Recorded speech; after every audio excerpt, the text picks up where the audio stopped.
encuentren bien. Esperamos que el Señor los tenga bien y pues más que eso, que estén dentro de la voluntad del Señor. Aunque se encuentren mal, Dios esté complacido con ustedes. Ese es nuestro mejor deseo. Oremos entonces para comenzar nuestra última clase del semestre.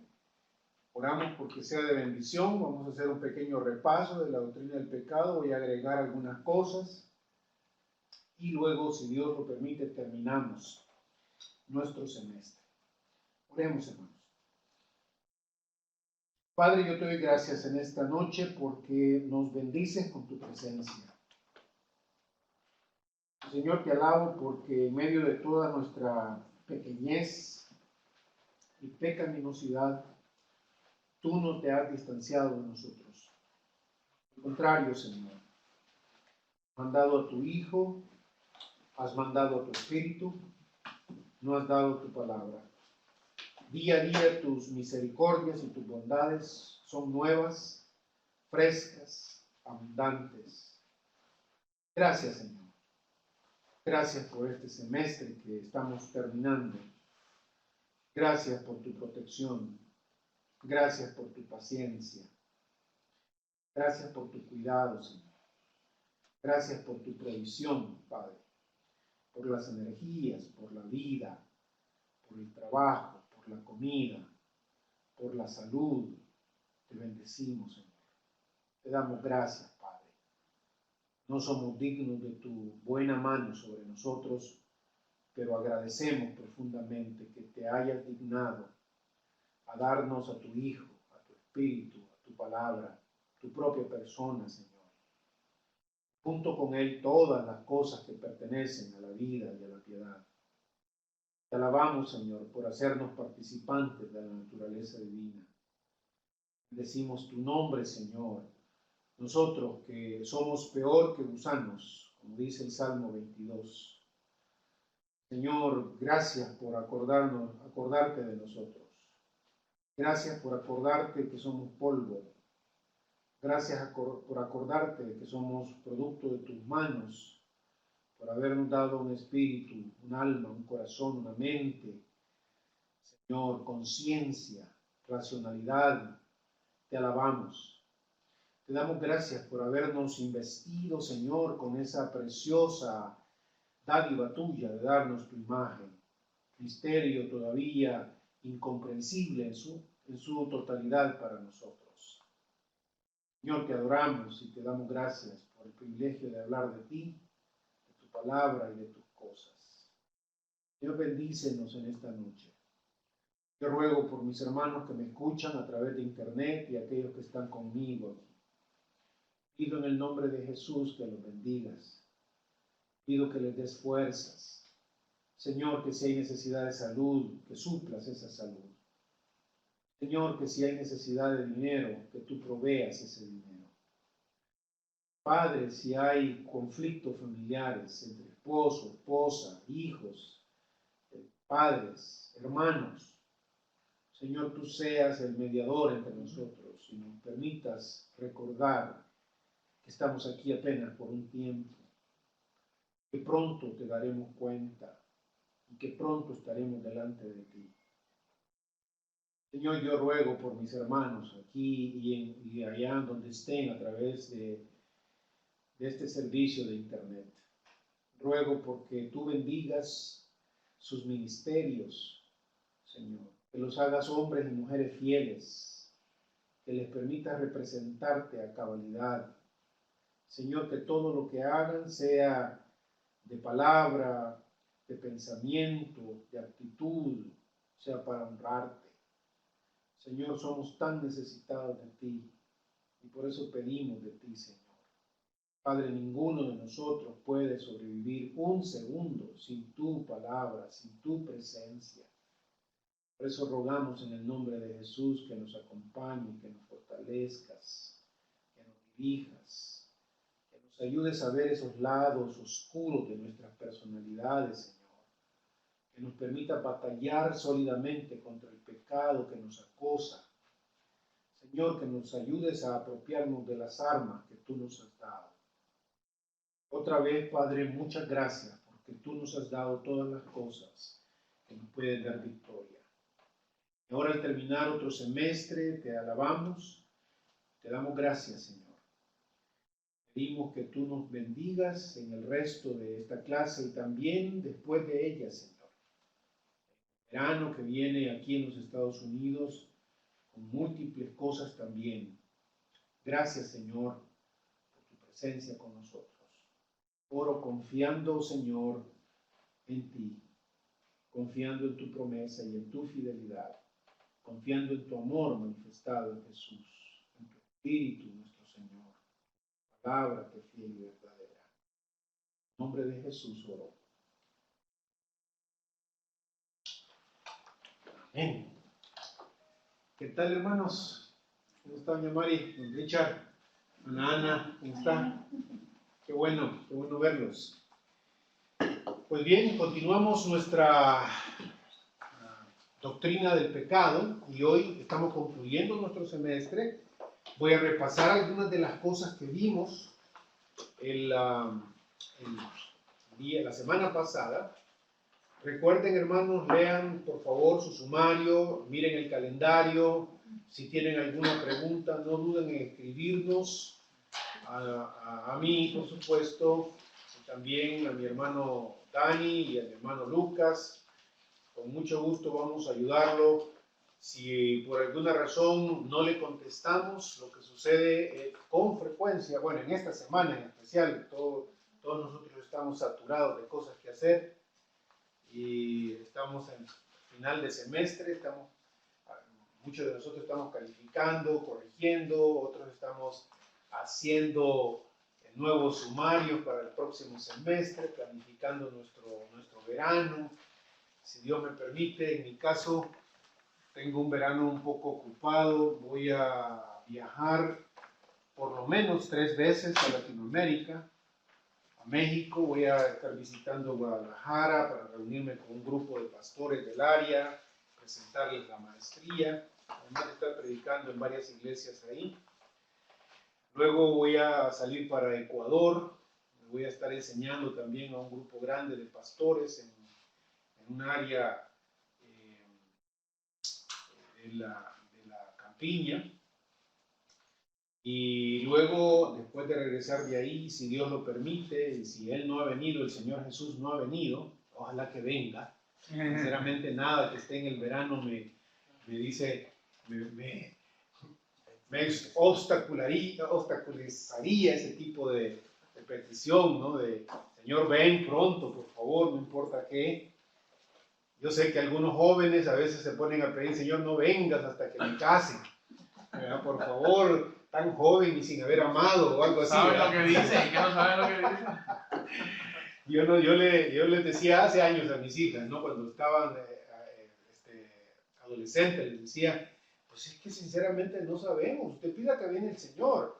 No sabemos por qué tiene la idea de que cuando venga el Señor todo se va a acabar en el sentido de ya no haber un tiempo para que usted tenga una buena relación con un hombre. Imagínese tener una buena relación con un hombre santificado ya por el Señor, entrando en el milenio, por ejemplo. ¡Wow! Entonces, hay un proceso ahí largo que no entendemos. Y ya cuando empiezo a hablar, hermanos, me emociono y por favor, estaba hablando de mis viajes en el verano. Voy nada de lo que haga el verano, Señor Jesús, ven pronto. Voy a Argentina, si Dios lo quiere. Voy a estar enseñando un grupo de hermanos a nivel doctoral. Voy a estar enseñando una clase sobre teología contemporánea. Así es que cuando se acuerden de mí, por favor, hermanos, oren por este servidor.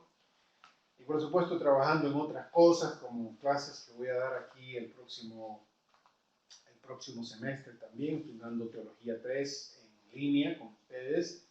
Los que están ahí, tristemente no vamos a poder estar en vivo aquí como estuvimos este semestre, pero esperamos que más adelante sí estemos. Entonces, con eso en mente, debemos pensar en que el tiempo que nos queda es relativamente corto. Yo sigo pensando, yo no sé si esto viene con con la edad. Algunos de ustedes quizás ni piensan mucho en esto, ¿no es cierto? Lucas, o Daniel, o Oscar, no piensan mucho en esto. ¿Cuánto tiempo me queda? ¿Cuánto tiempo me queda? Algunos de nosotros en los 30 o 20, realmente muy poco pensamos en eso. Yo tengo que empezar a pensar en cuánto tiempo me queda. Tengo 55 años. Y claro, como le decía el domingo, la clase pasada, la energía va pasando y uno debe saber aprovechar la energía que tiene y cómo aprovecharla mejor. Aquí supuestamente uno se retira a la edad de 65 años, imagínense.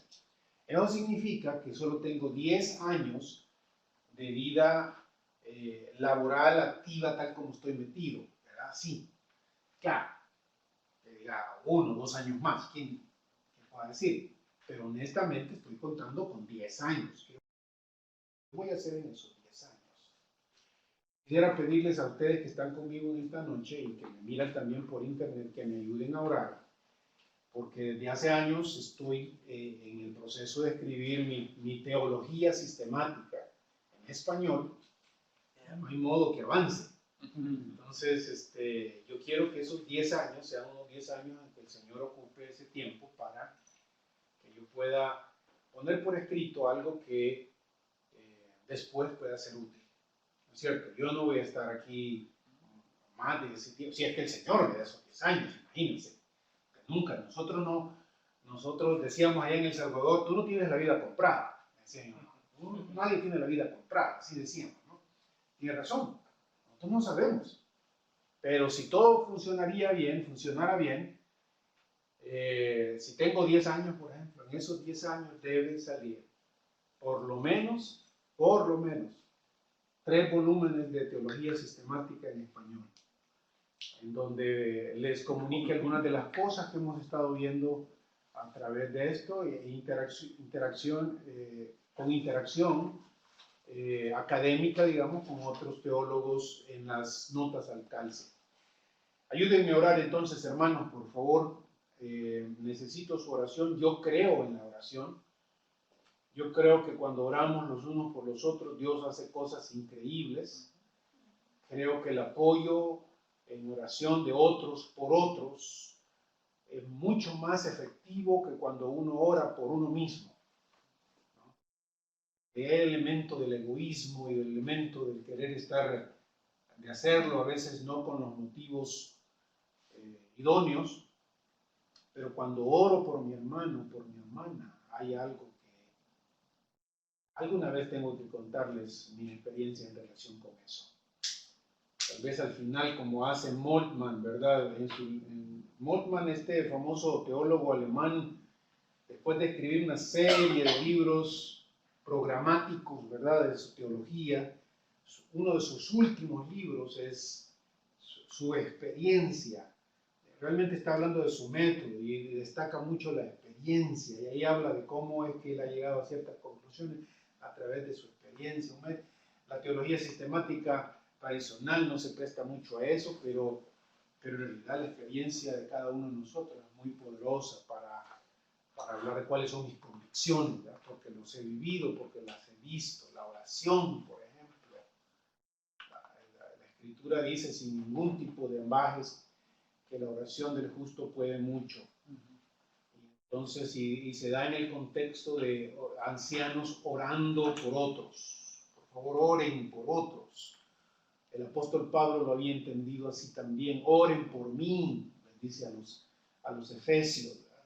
Oren por mí, oren hermanos, sí, oren en todo tiempo, pero oren por mí también, el gran apóstol. Entonces, para mí esto no es un juego, ni es algo de poca valía, es algo de mucha valía, y requiero encarecidamente su favor, hermanos. Oren por mí. Volvemos entonces a la doctrina del pecado. Déjenme repasar algunas cositas que habíamos visto. Le he quitado las animaciones porque me dijeron que las animaciones eran las que creaban los problemas. Así que vamos a ver si es cierto. Ahí está. 3 cosas que la Biblia llama pecado: conducta, inclinación y estado. Estado de separación de Dios, inclinación al mal y conducta que desobedece lo que Dios dice. Eso es pecado. Número 2, hablamos de la emergencia del pecado, es decir, cómo es que resulta el pecado en una creación que Dios hizo y que es buena. El pecado, decíamos ahí, es una posibilidad cuando tiene seres capaces de hacer decisiones propias. Y decíamos que los ángeles y los humanos tienen esa capacidad. Por ese lado, además, insistíamos en que Dios es responsable, no responsible, ¿verdad? Como dice ahí. En inglés así está bien, ¿verdad? Responsible. Así se escribe en inglés, ¿verdad? Responsible. Pero no es responsible, es responsable. Dios no es responsable por el pecado, pero sí es responsable, y Él lo asume, sinceramente, por haber creado seres con capacidad de desobedecer, de tomar decisiones. Sin embargo, alguien va, bueno, entonces, ¿por qué los hizo? Diría alguien, ¿no? Esa era nuestra discusión. Si sabiendo que esto podría pasar o que iba a pasar, ¿por qué nos hizo? La respuesta que yo tengo a eso es que, por un lado, Dios es el que sabe todas las opciones, ¿verdad? El único que sabe todas las opciones. Y Él decidió tomar esta opción, crearnos así. Si hubiera tomado otra opción, quizás hubiera sido la opción de crear robots, como les había dicho. Los robots de Westworld, aquellos que ya traen un script, aquellos que parecen personas que se relacionan entre unos y otros, que se aman, que comen, que sudan, que trabajan, pero que en última instancia no son responsables, simplemente están siguiendo un script, ¿verdad? Y creemos que a la luz de lo que dice la Escritura, sus exhortaciones, por ejemplo, el enojo de Dios muchas veces, ¿cómo puede ser un Dios que te haya prescrito que vas a hacer esto, luego se enoje porque ha prescrito ciertas cosas que tú estás haciendo? Eso es inconsistente. No, Dios nos ha dado, dentro de la teología de la creación, mis queridos hermanos, hay una de las áreas que los evangélicos hemos explorado muy poco. Dios al crear, al hacer el universo, podríamos decir, yo creo que medio mencioné esto al inicio, hace espacio para su creación. Al hacer espacio para su creación, le otorga cierta libertad. Moltmann mismo dice, la creación misma testifica de un Dios kenótico. Y por kenótico él quiere decir un Dios que se limita, no teniendo que limitarse, Él se limita para que tú tengas libertad, ¿verdad? Te ha creado con esa libertad. Y entonces, por supuesto, en esta libertad estaba la capacidad de obedecer y desobedecer. Y el hombre desobedeció. Y los ángeles, algunos de ellos, desobedecieron. ¿Quién es responsable entonces?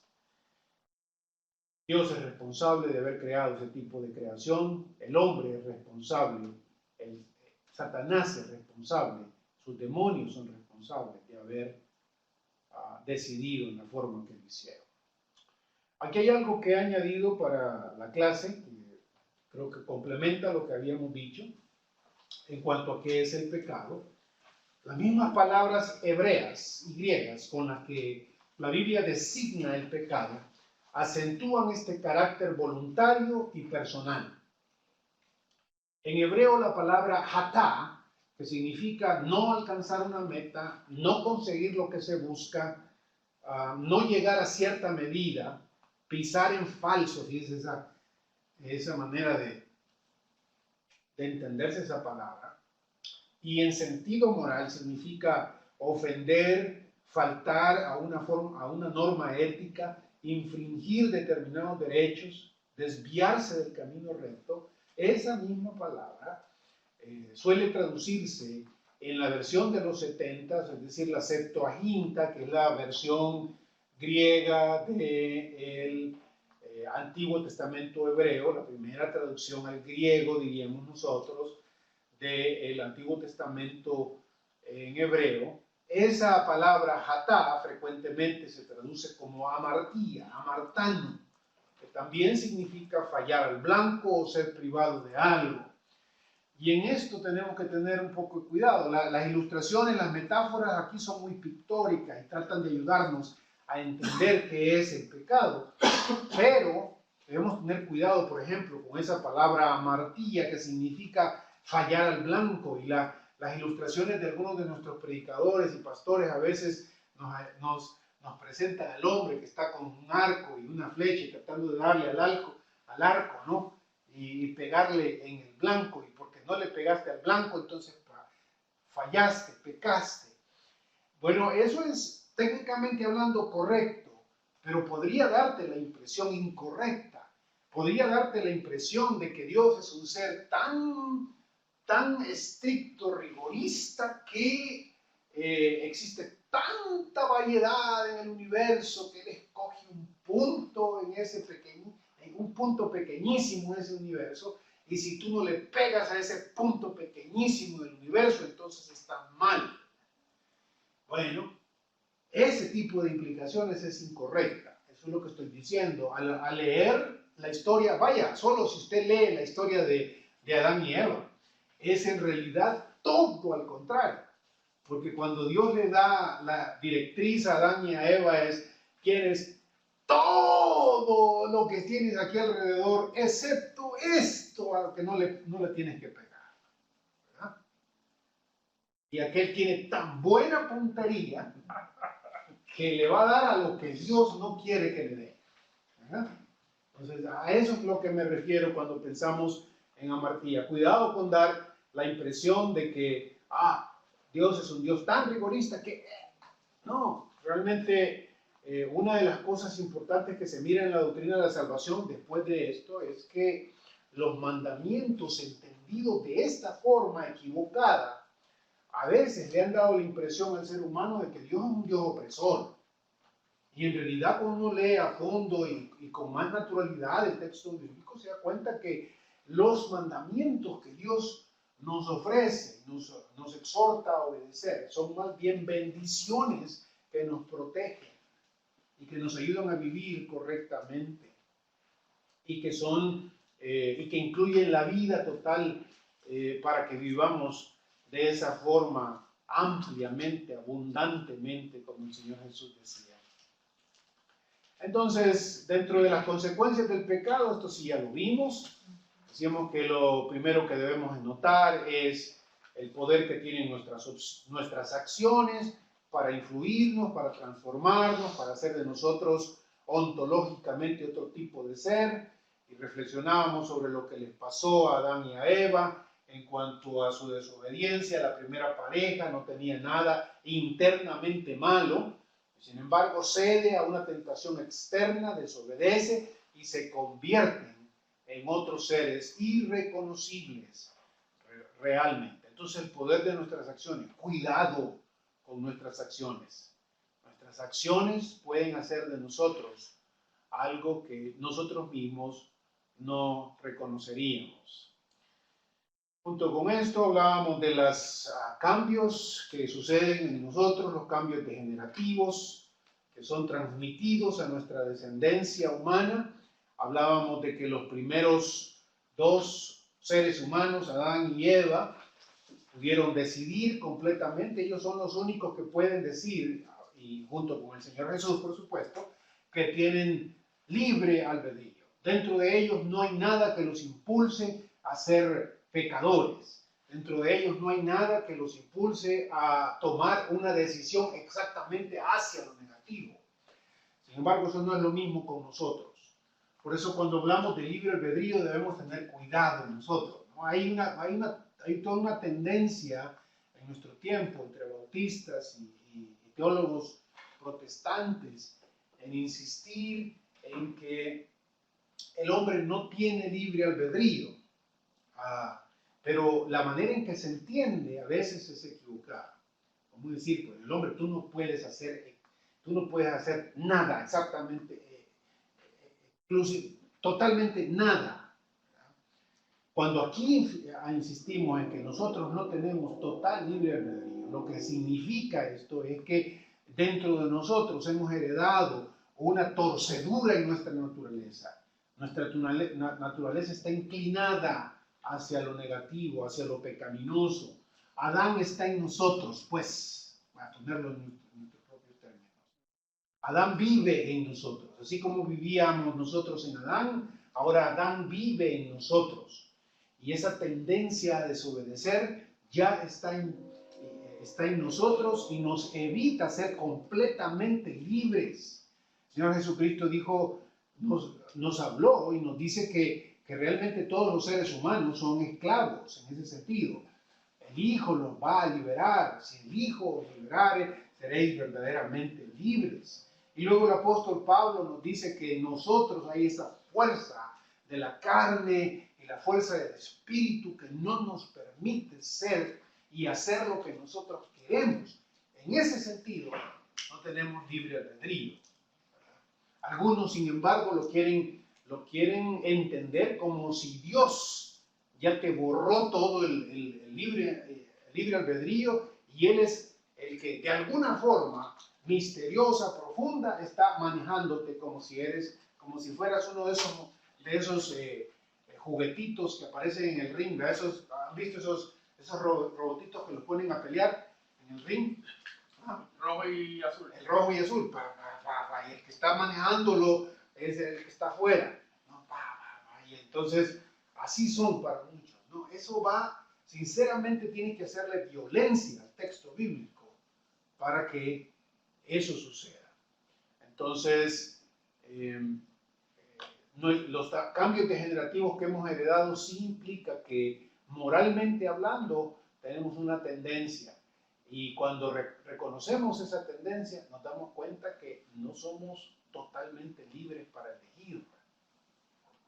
Tuviéramos que elegir, yo no soy como decía Rousseau, ¿verdad? El famoso filósofo europeo, no somos tabla rasa. Es decir, aquí no somos simplemente, el niño no nace tabla rasa, ¿verdad? Tabla en blanco. El niño ya trae esta tendencia. Nosotros ya tenemos esta tendencia. Venimos esclavizados por el pecado. Y precisamente por eso es que Jesús va a aparecer en medio de nosotros. Y eso lo vamos a ver en la doctrina de la salvación. Entonces, la diferencia entre Adán y sus herederos es que estos no pueden tomar decisiones totalmente libres. Aunque ellos crean que sí. Yo lo hago. La verdad, yo creo muchas veces, hermanos, que nosotros nunca dejamos de ser adolescentes. Yo creo que nunca dejamos de ser adolescentes. El adolescente que siempre está pensando así, rebelde, supuestamente único, supuestamente quiere ser independiente. Todos, de alguna forma, nuestro adolescente vive en nosotros. Y es parte de lo que debemos batallar constantemente. No quiero ser adolescente. Y no porque, bueno, honestamente, algunos de nosotros quisiéramos ser adolescentes, ¿no? Para que nos quiten las canas y se nos quiten, qué sé yo, pero... Con los dolores también. Los dolores, ¿verdad? Sí.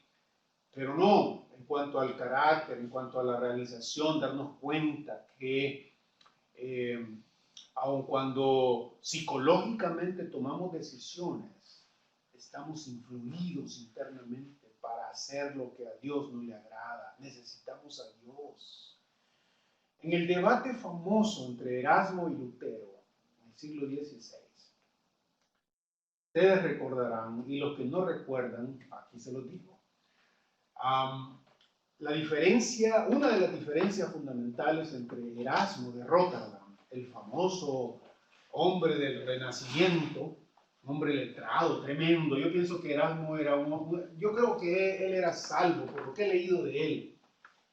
Un erudito, uno de los primeros Nuevos Testamentos griegos de la era moderna, viene de Erasmo, de Rotterdam, su aparato crítico, su conocimiento de las lenguas originales. Pero se separa de Lutero, especialmente en este elemento del libre albedrío.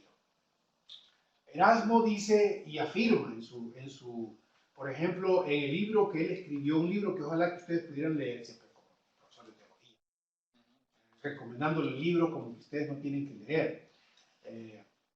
En español debería ser algo así como En alabanza de la locura, algo así. O en el, ¿cómo se diría eso? En Praise of the Folly. Es la alabanza de la locura. Eso es un librito que él escribe en donde le hace burla, entre otras cosas, por supuesto, le hace burla a Lutero. Porque según Erasmo, él cree que los seres humanos han recibido a Dios. Erasmo cree en Dios y cree en la Biblia, cree en el Antiguo Testamento y cree en el Nuevo Testamento, pero cree que cuando Dios te manda algo es porque tú puedes cumplirlo. Y le dice a Lutero, no, cuando Dios, por ejemplo, cuando le dice Dios a Israel, aquí están estos mandamientos, tienes que cumplirlos, es porque de alguna forma tú eres capaz de cumplirlos. ¿Qué tal? Es un argumento teológico bien muy fuerte. El elogio de la locura. El elogio de la locura. Hay otros le llaman alabanza de la estupidez. Ahí está. Dependiendo quién lo traduce. Yo lo he leído un par de veces y es un libro fabuloso para deleitarse no solamente bíblica, teológicamente, sino también literariamente. Pero cuidado con ese elemento que estoy señalando, porque a diferencia de Lutero, Lutero le contesta, y de hecho en algunas ediciones de ese librito está la contestación de Lutero, donde Lutero le contesta, cuidado, cuando Dios te manda algo, no necesariamente significa que lo hace porque tú puedas obedecerlo, sino para que te des cuenta de que no puedes obedecerlo sin su ayuda, ¿no? Entonces, y eso va muy de acuerdo con el apóstol Pablo, porque por la ley, por el mandato, es el conocimiento del pecado. Y la ley me hace efectivo y me hace evidente que yo no soy capaz de obedecer a Dios. Y al darme cuenta de que no soy capaz de obedecer a Dios, entonces lo busco otra vez. Le pido su intervención, le pido su ayuda, le pido su gracia. Esa es el famoso binomio del luteranismo, ¿no? Ley y gracia. En cada afirmación del mandamiento de Dios, junto con el mandamiento, viene la gracia de Dios para aquellos que así lo miran. Cuando Dios te dice, haz esto, y tú te das cuenta del mandamiento, y te das cuenta de que sos incapaz de cumplirlo, en ese momento doblas rodillas y empiezas a decirle, Señor, necesito de tu ayuda.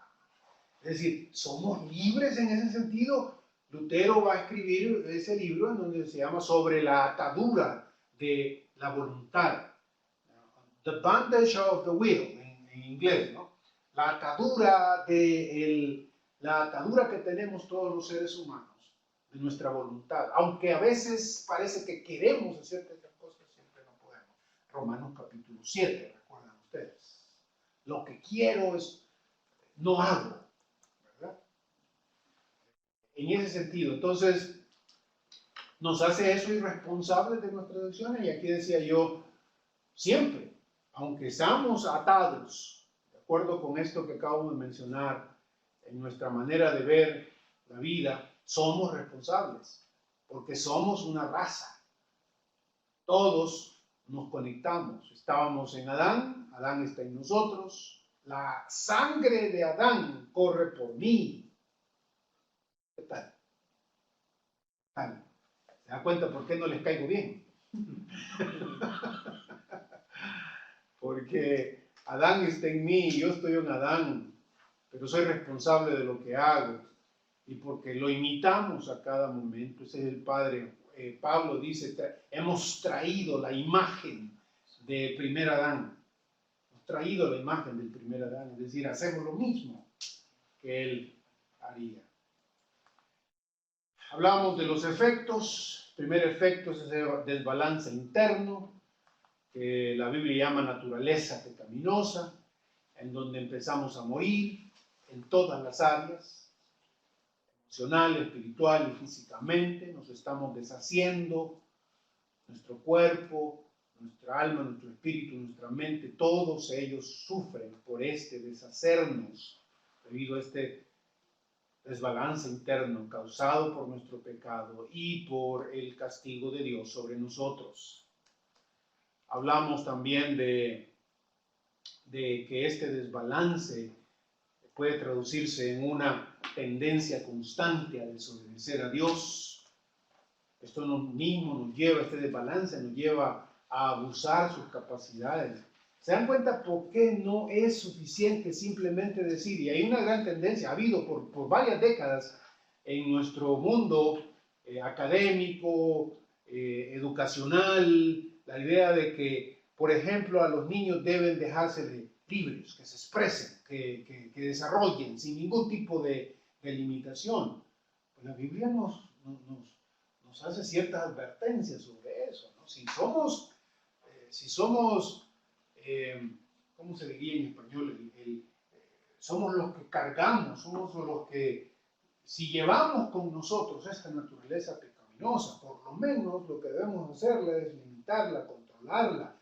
Por supuesto, no significa abusar de un niño, por supuesto, no significa violentarlo, pero sí darnos cuenta que no son los angelitos que a veces queremos que sean, especialmente nuestros propios hijos.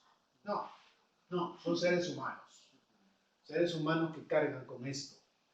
Y el padre y la madre son puestos ahí para encaminarlos en el Señor, este tipo de límites, controlando su naturaleza pecaminosa. Porque si no, es fácil que caigamos en el descuido y en el abuso de lo bueno. Decíamos que el pecado no es otra cosa sino abusar lo bueno. La idolatría, el egocentrismo, la opresión, todos estos pecados se explican únicamente como abusar algo, un don bueno que Dios nos ha dado. El don de la adoración. Yo creo que es un don la adoración, es un regalo. Cuando adoramos al Dios verdadero en la persona verdadera de su Hijo, hay algo que sucede en nosotros. Nos sentimos relajados, nos sentimos agradecidos, nos sentimos comunicados con Dios. Pero cuando lo abusamos, la idolatría aparece como uno de los pecados más destructores. Por eso nuestra batalla contra el ídolo propiamente. El ídolo es aquello que reemplaza a Dios, pero de acuerdo con la Escritura, el ídolo es el que comunica muerte. Porque el ídolo frecuentemente solo te pide devoción y no te cambia. No te cambia. Simplemente te pide atadura y no te cambia. Esa es la historia del ídolo y de la imagen en la iglesia romana, ¿verdad? La iglesia romana con sus múltiples imágenes, el ídolo que te pide devoción diaria, anualmente, en ciertas fechas y en ciertas maneras y con ciertos sacrificios, pero una vez cumplidos tus obligaciones litúrgicas y devocionales, tú vuelves a ser el mismo, ¿no? Eso es idolatría, abusar de la adoración. Y lo mismo se puede decir de las otras cosas, el egocentrismo en lugar del amor propio, la opresión en lugar del señorío, la mayordomía, el cuidar de las cosas, el ordenar de las cosas, y por supuesto la fornicación como parte del elemento que destruye el significado del sexo, el placer del sexo entre dos personas que se aman y están comprometidas. Este abuso, decimos nosotros, lleva a la destrucción de la creación y por eso es que creo que Dios, al fin de cuentas, se mira tan afectado por el pecado, ¿no? ¿Por qué Dios va a ser tan estricto con el pecado? Porque es uno de esos dioses griegos caprichosos que cuando se le desobedece por capricho te castiga o te destruye o te mata, como Zeus cuando se enoja contra Hércules, por ejemplo, o es porque hay otra cosa envuelta en el pecado. El pecado destruye la creación de Dios y nos destruye, y por eso Dios ataca el pecado de una forma radical. Por eso vemos la manera en que Dios ataca el pecado en la persona del Señor Jesús. También nos debe hacer entender cuánto le duele, cuán importante es para Dios el pecado. Voy a terminar este slide y luego les voy a dar un descanso. Fíjese cómo va el tiempo, hermano, no puede ser. Ya casi llego, ya pasé los 45 minutos, ¿no? Pues tengo todavía ahí algo. ¿Me falta un poquito? Ah, vaya, ¿cuánto? ¿5 minutos? Sí. Va, espérame. Entonces, hablemos tengo que terminar esto del repaso y voy a llevar a Jesús. El segundo efecto decíamos nosotros que es del pecado, es la separación entre el hombre y Dios. El hombre se siente perseguido, amenazado por Dios, aún antes de hablarle. Y Dios lo va a castigar fiel a su palabra, algo que debemos entender una y otra vez. Yo no sé si lo he repetido suficientemente con nosotros en esta clase, pero cuando alguien me dice, ¿por qué Dios no simplemente nos perdona? ¿Por qué tiene que haber un infierno, por ejemplo? ¿Por qué tiene que haber un castigo, por ejemplo? ¿O por qué tiene que haber muerto Jesús? ¿Por qué si este Dios es todo amor? ¿Por qué? ¿Por qué? ¿Por qué? Si cuando, por ejemplo, un hijo viene, me hizo algo malo y me pide perdón, yo lo perdono. Inclusive a veces cuando ni siquiera me ha pedido perdón, yo digo, ay, mejor le paso por alto esto, ¿no? Y todos en paz y todos tranquilos, sin ningún problema, porque ya mi amor cubrió esto. Y algunos incluso agarran ciertos pasajes de la Escritura para hablar de eso. Pero ¿por qué Dios no se olvida del infierno? ¿Por qué no se olvida de la cruz? ¿Por qué tuvo que sacrificar a su hijo? Algo que no le era opcional, parece. Parece que el Señor Jesucristo, entendiendo su vida, tantas veces ocupó este asunto de debo hacerlo, tiene que hacerlo, es necesidad que se haga. ¿Por qué? ¿No? ¿Por qué? Todo se centra en este asunto de la fidelidad de Dios. Hay una discusión aquí que no quiero meterme demasiado técnico, pero es importante que ustedes sepan de ello. La naturaleza de Dios y la voluntad de Dios son iguales. La naturaleza de Dios y la voluntad de Dios se corresponden en un 100%. A diferencia de nosotros, que somos cierta cosa y a veces queremos otra cosa, a diferencia de nosotros que a veces sabiendo cierta cosa queremos eso, aunque sabemos que nos va a destruir, en el caso de Dios, las perfecciones de Dios incluyen que Él es algo y su voluntad corresponde 100% a su ser. En otras palabras, si Dios es santo por un lado, santo, santísimo por un lado, y por el otro lado, Él es bondad infinita, amor infinito por otro lado, ustedes me van a preguntar entonces, ¿cómo hace Dios para mantener esas dos virtudes, esos dos atributos, sin negarse a sí mismo? Por un momento pensemos que Dios te perdona aunque seas el más grande asesino de todos. Cuando uno lo piensa, no, Dios es todo amor, ¿no es cierto? Sí, pero Él es también toda santidad. ¿Qué pasaría si Dios perdona a esta persona completamente sin hacer nada sobre el pecado de esa persona? Como buen salvadoreño diríamos nosotros, ¿qué haría si Dios, como Dios, en lugar cuando te mira hacer un pecado, simplemente hiciera esto? Hacerse, en El Salvador hablábamos de hacerse del ojo pacho.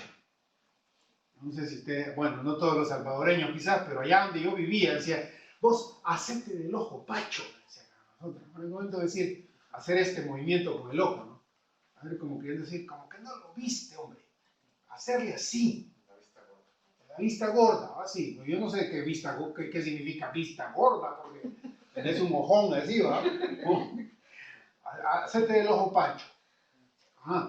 ¿Cómo quieren decirme? En el caso de Dios no se puede. Ustedes pueden hacerlo. Yo puedo hacerlo. Porque soy humano y soy pecador. Y me es bien fácil negarme a mí mismo. Pero una de las cosas que la Biblia una y otra vez nos enseña es que Dios no se puede negar a sí mismo. Si Él es bondad infinita y si es santidad infinita, ¿cómo reconcilia esas dos cosas si te quieres salvar? ¿Cómo reconcilias las dos cosas si te quieres salvar? qué secreto enorme es la cruz del Señor Jesús.